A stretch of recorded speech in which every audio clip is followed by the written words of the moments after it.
Get out, now! I woke up to my husband screaming.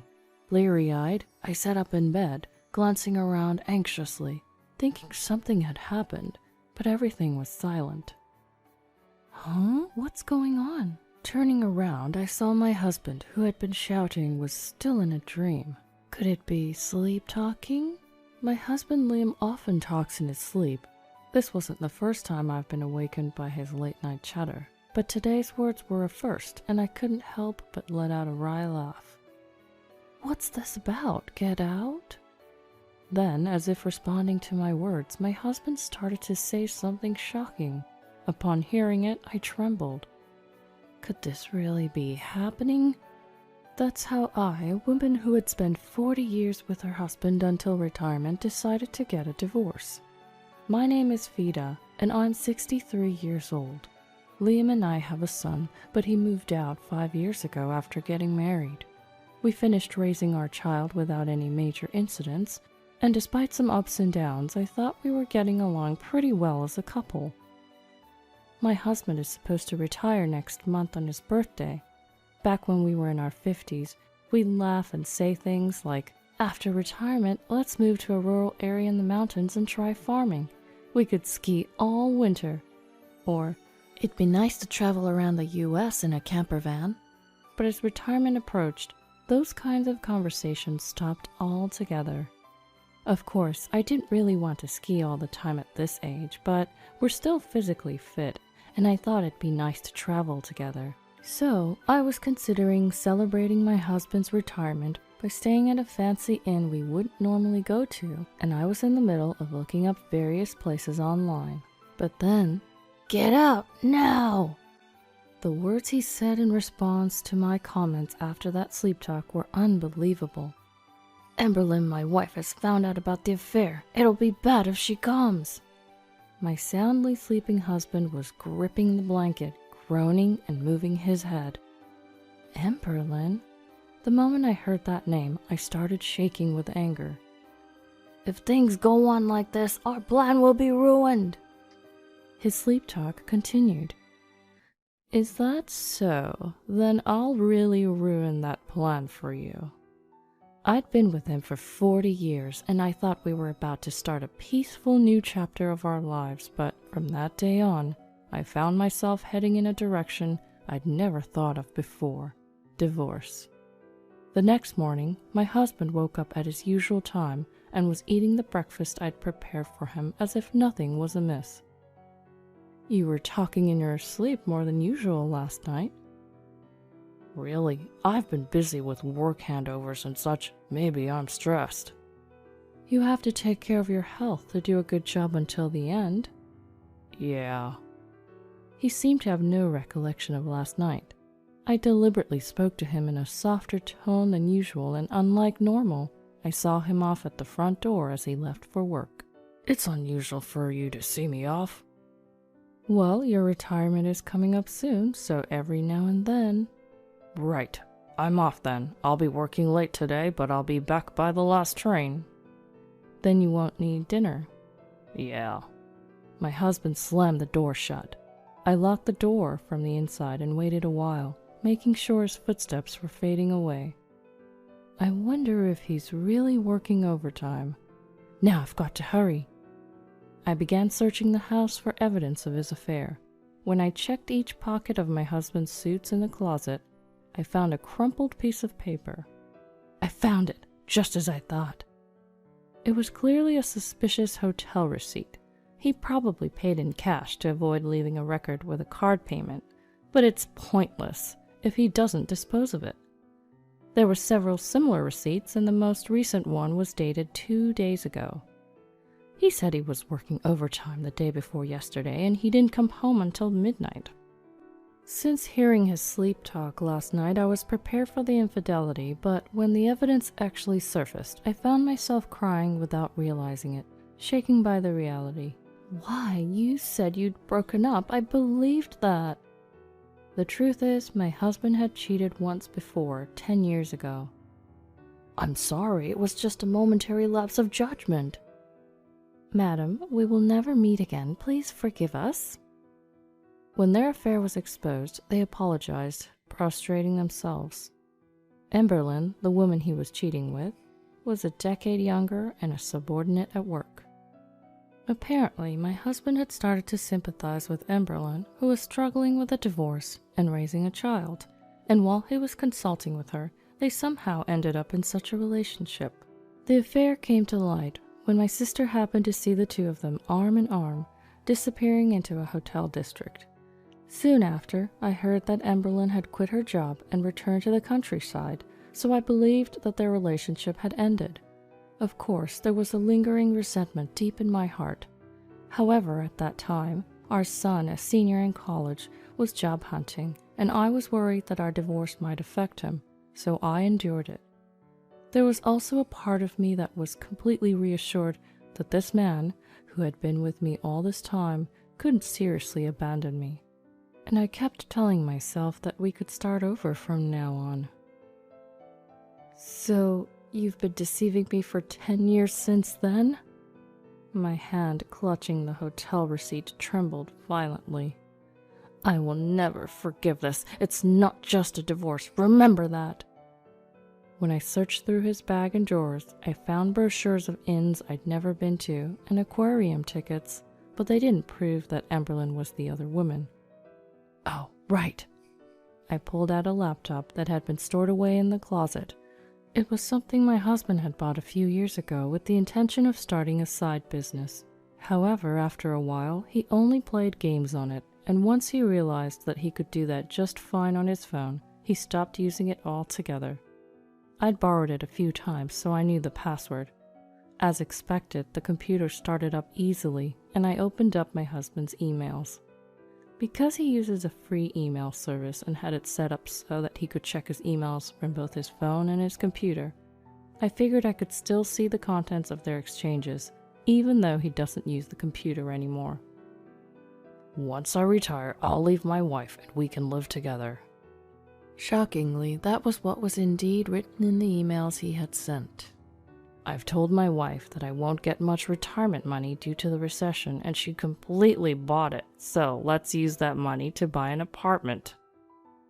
My husband works at a major company, and a few years ago he happily said, "It seems like I'll get more than $260,000 for my retirement money." That reminded me of how he recently started saying something different. The company's performance is deteriorating, and it seems like I won't get much retirement money. So, how much will you get? Maybe around $60,000 at best.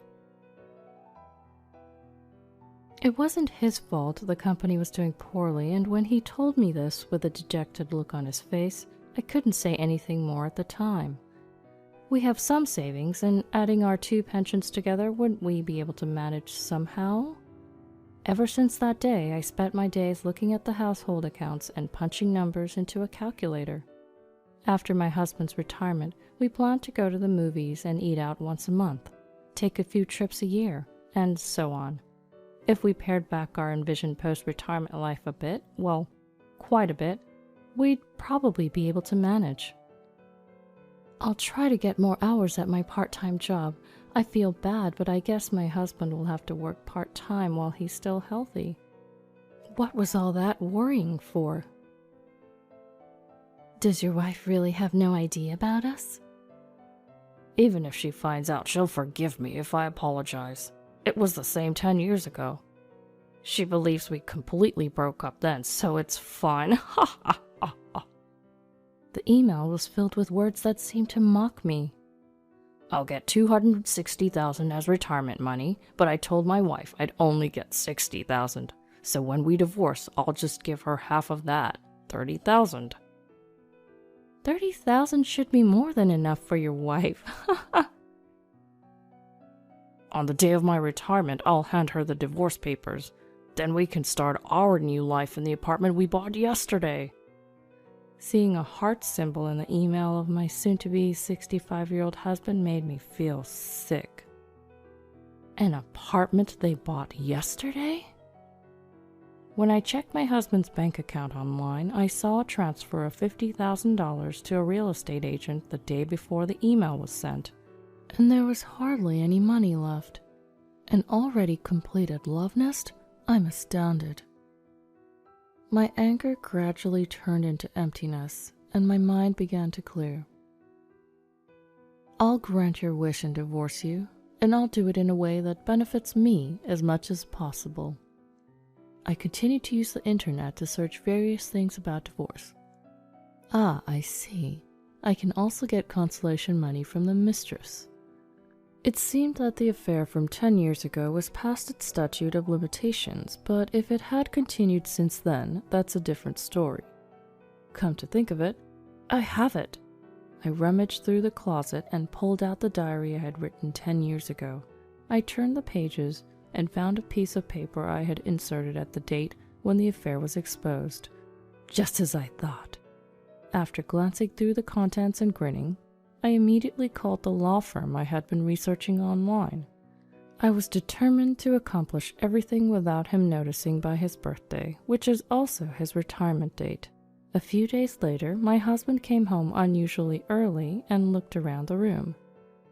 It seems like a lot of stuff is missing lately. I've been throwing out things we don't need. It's quite the trend now. I had already decided where to move after the divorce and had been gradually moving my stuff. I was inwardly panicked, thinking he might have noticed, but my husband, who seemed to have lost interest in me, didn't seem to understand anything. Hey, my mother wants to rebuild her house, so I've decided to help her with our savings. What? Of course, I've given all my savings to my mother. It can't be helped if it's still not enough. But we have our future life to consider too. You're working part-time, so it should be fine. But then we'll have almost no savings left. It's okay, we'll get $60,000 as retirement money. He's probably trying to decrease our shared property to minimize the amount he has to give me. But I never thought he would resort to such a petty tactic. Well, I was planning to take you to a fancy hot spring inn to celebrate your retirement. Huh? I don't need that. Why not? Well, it's pointless to travel with you at this point. I didn't miss the momentary look of discomfort on my husband's face. Of course, he wouldn't think of going on a trip with me, whom he plans to hand divorce papers to on his retirement day. After retiring, I was thinking about doing various things like traveling around just the two of us, skiing and so on. You know, it's what you were talking about before. As I deliberately spoke in a bright voice, my husband became even more sullen. What can you do? Are you saying we should live in luxury while my mother has to endure hardship? That's not what I'm saying. I just wanted to enjoy a peaceful time together after your retirement.